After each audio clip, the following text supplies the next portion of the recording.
نحمد و نصلی علی رسولہ الکریم اما بعد بسم اللہ الرحمن الرحیم۔ بالکل بجا فرمایا تھانوی صاحب نے بھی کہ اللہ نے جو کلام عطا فرمایا، اور آپ نے انٹرو میں فرمایا، یہ اللہ کا کلام قرآن حکیم یہ صرف ایک مقدس کتاب نہیں ہے، it's a code of life. یہ صرف اس لیے نہیں کہ میں اس کی تلاوت کر لوں، صبح اسکول کے اسمبلی میں ہو جائے، کسی کالج کے اندر ہو جائے، کابینہ کے اجلاس میں ہو جائے، پارلیمنٹ کے اجلاس کے اندر ہو جائے، دن بھر 24 گھنٹے بے حیائی دکھائی جائے اور صبح میں آدھے گھنٹے کے لیے قرآن کی تلاوت میڈیا کے چینل پر لگا دی جائے۔ یہ قرآن فقط اس لیے نہیں آیا۔ پچھلے پروگرام میں بھی ذکر کیا تھا، سورۃ المائدہ کا موضوع ہے شریعت اور نفاذ شریعت، اور اللہ تعالیٰ نے یہ قرآن عطا فرمایا تو اس کا نفاذ اللہ تعالیٰ چاہتے ہیں۔ اور پچھلوں کا ذکر کر دیا، یہود و نصارہ کا، ان کے بارے میں بھی کہہ دیا لستم علی شیء حتی تقیموا التوراۃ والانجیل وما انزل الیکم من ربکم۔ اسی مائدہ کی آیت نمبر 68 کے اندر، اے اہل کتاب تمہاری کوئی حیثیت نہیں جب تک کہ تورات اور انجیل کے احکامات کو نافذ کر کے نہ دکھا دو۔ اب قرآن ویلڈ کتاب ہے نا نیک صاحب، حالات حاضرہ تو یہ بنے گا، اب نہ انجیل ویلڈ ہے نہ تورات ویلڈ ہے، ویلڈ کتاب اللہ کی نگاہوں میں تو قرآن ہے، وما انزل الیکم من ربکم۔ تو اب گویا قرآن، ہمارے استاد کہتے تھے اب یوں سمجھو کہ یا اہل القرآن، اے قرآن والو، لستم علی شیء، تمہاری کوئی حیثیت نہیں، حتی تقیم القرآن، جب تک کہ تم قرآن کو نافذ نہ کرو۔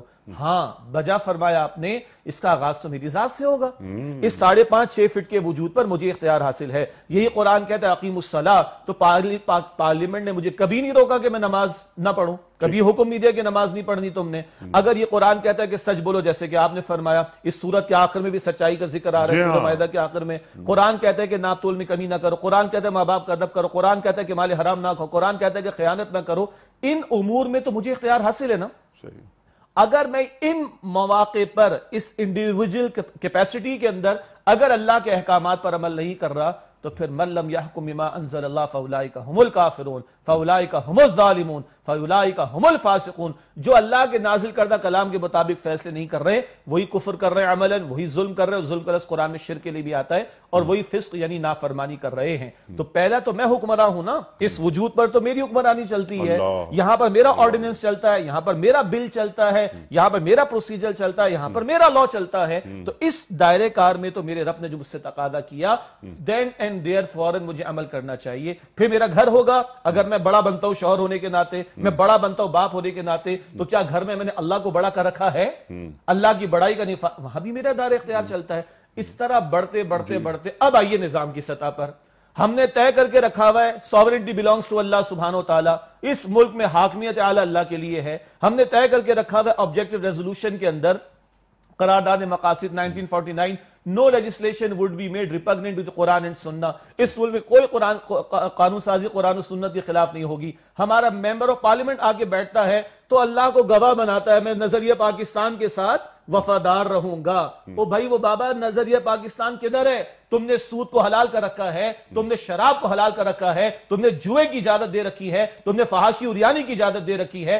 کرکٹ کے نام پر پوری قوم کو جوئے میں لگانا، سٹے میں لگانا، فحاشی میں لگانا، عریانی کے اندر لگانا، دھڑلے کے ساتھ کافرانہ روش کو قانون کے سائے تلے اجازت دینا، یہ کون سا نظریہ پاکستان ہے؟ یہ کون سی اللہ کی حاکمیت ہے؟ یہ کون سا قرآن و سنت کی بالادستی کا معاملہ ہے؟ تو میری ذات سے شروع ہوگا معاملہ اور نظام حکومت تک جائے گا۔ یہ قرآن سے پارلیمنٹ میں تلاوت کے لیے نہیں دیا گیا، یہ کابینہ کے اجلاس میں جہاں قل ہو اللہ پڑھنے کا بھی مسئلہ بیچاروں کو پیش آ جاتا ہے، یہ صرف قل ہو اللہ کہنے کے لیے نہیں آیا۔ کہو کہ واقعتاً اللہ اکیلا ہے، کہو کہ واقعتاً اللہ حاکم ہے۔ اللہ نے کتاب فقط ایصال ثواب کے لیے نہیں دی، مردوں کے لیے ثواب کے لیے فقط نہیں دی، خالی رمضان میں تلاوت کے لیے نہیں دی ہے، بلکہ اللہ اپنے احکامات کا نفاذ چاہتا ہے۔ اور انیس صاحب، ہم نے اس ملک کو اللہ سے جب مانگا، اسی مقصد کے لیے مانگا۔ آج ایک بڑی اکثریت کہتی ہے مہاجر ہیں، ہم کراچی میں بیٹھ کے لوگوں سے سنتے ہیں، میں کہتا ہوں جی ہمارے بھی باپ دادا نے ہجرت کی تھی، مگر کائے کے لیے ہجرت کی تھی؟ اگر یہی ناچ گانا فلمیں ڈرامے سارے کچھ کرنے تھے تو کیا بھارت کے اندر اس کی کمی ہے آج؟